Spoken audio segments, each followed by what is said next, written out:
Káàbọ̀ sí tutorial ní èdè Yorùbá. Lónìí a máa sọ̀rọ̀ nípa bí a ṣe lè ṣí Facebook page. Ẹ máa bá wa ká lọ.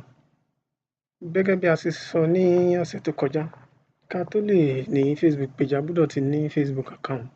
Torí Facebook account wa la máa gbà láti wá ṣí Facebook page. So tẹ́ bá wo ibí báyìí,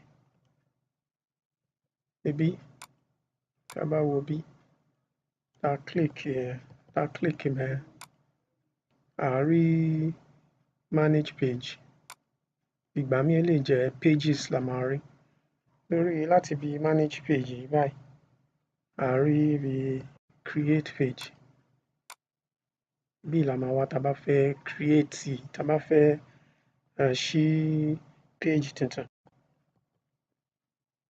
Tá bá click orí create page, á gbé wa wá sí ibi tá máa ti create page tuntun. Tẹ́ bá rí, ẹ rí pé oríṣi ẹ̀yà méjì la rí níbí báyìí. A ní page fún business or brand.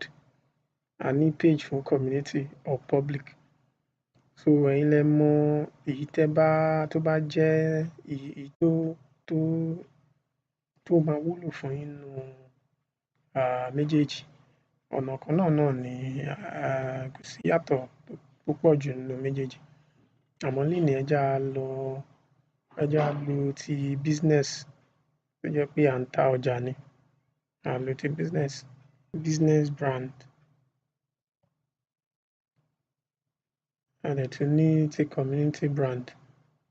So èyí tẹ́ bá ti fẹ́ lò nínú méjèèjì lẹ máa mú. So ẹ jẹ́ á bẹ̀rẹ̀ láti bí. Àti bí la máa ti bẹ̀rẹ̀. Tẹ́ bá wo bí, ẹ rí pé ó gbé business or brand. A forúkọ wa sí orúkọ page tá fẹ́ lò. A fi síbí. Category a fi síbí. Ṣó yé yín? So ẹ jẹ́ ká mú wípé a kàn ń ṣe àpèjúwe. Category. Bí nísìnyí a lè ní ìpolówó ọjà. Olówó ọjà. Ẹ rí pé bá ṣe type ìpolówó ọjà, èdè Gẹ̀ẹ́sì ní Facebook. Ó gbé oríṣiríṣi jáde. So àti bí la ti máa mú èyí tó súnmọ́ nǹkan tá ń ṣe.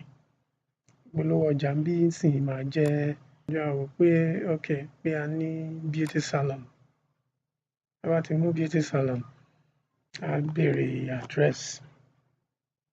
Àwọn nǹkan tó béèrè ni. Béèrè address yín, béèrè phone number yín. So ẹ mọ̀ pé àpẹẹrẹ ni gbogbo eléyìí. Tá bá mú address page 23, àpẹẹrẹ street, city, ká mú Èkó. Phone number, a lè mú ibí yìí. Tẹ́ ẹ bá fẹ́ kí gbogbo address yín hàn, lẹ máa mú bí. Irú èmi nísìnyí, ẹ mọ̀ pé à ń ṣàpẹẹrẹ ni. Ẹ bá dẹ̀ wo address tí mo lò náà, ó hàn pé mò ń ṣe àpẹẹrẹ. Continue. Ẹ rí pé ó sọ pé nọ́mbà mi ò ń ṣe nọ́mbà tó ṣe kíní. So ẹ jẹ́ n fi nọ́mbà gidi sí. Nọ́mbà gan kò pọn dandan níbí. Tẹ́ bá rí phone number optional. A lè má fi yẹn sí. Continue. Bàtà continue gbé wa wá sí ibí. Ibí yìí ó fẹ́ ká fi àwòrán sí ibí. Tẹ́ bá fẹ́, a lè fi àwòrán sí. Tá bá fẹ́, a skip ẹ̀. Tẹ́ bá fẹ́ fi àwòrán sí, ẹ upload picture láti orí Facebook yín tàbí láti orí kọ̀m̀pútà yín. Tẹ́ bá dẹ̀ fẹ́ kó fi àwòrán sí, ẹ ní kó skip. Ó yé yín? Ẹ skip. Ẹ jẹ́ á skip báyìí torí a fẹ́ fi àwòrán síbí. Ẹ ṣì lè fi sí i tẹ́ bá ti ṣe tán. Ibí yìí ó béèrè pé ká fi cover photo sí. Àwòrán náà ni cover photo àbí orúkọ page yín.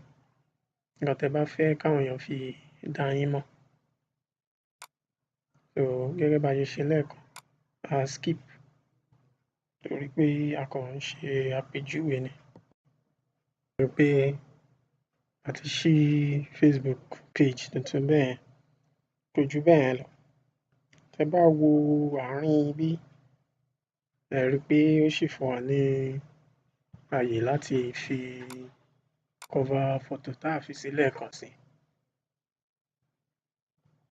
Tá bá dẹ̀ wo ibí báyìí náà, a ṣì lè fún wa láyè láti fi àwòrán tá a fi sí nígbà tá a bẹ̀rẹ̀.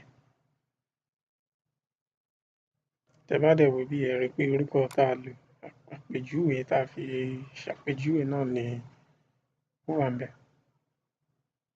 So báyìí ni a ṣe lè ṣí Facebook page. Ẹ ṣé gan fún tutorial tèmi. Ẹ pàdé wa ní ìgbà mìíràn fún tutorial tuntun lórí tutorial ní èdè Yorùbá. Ẹ ṣé.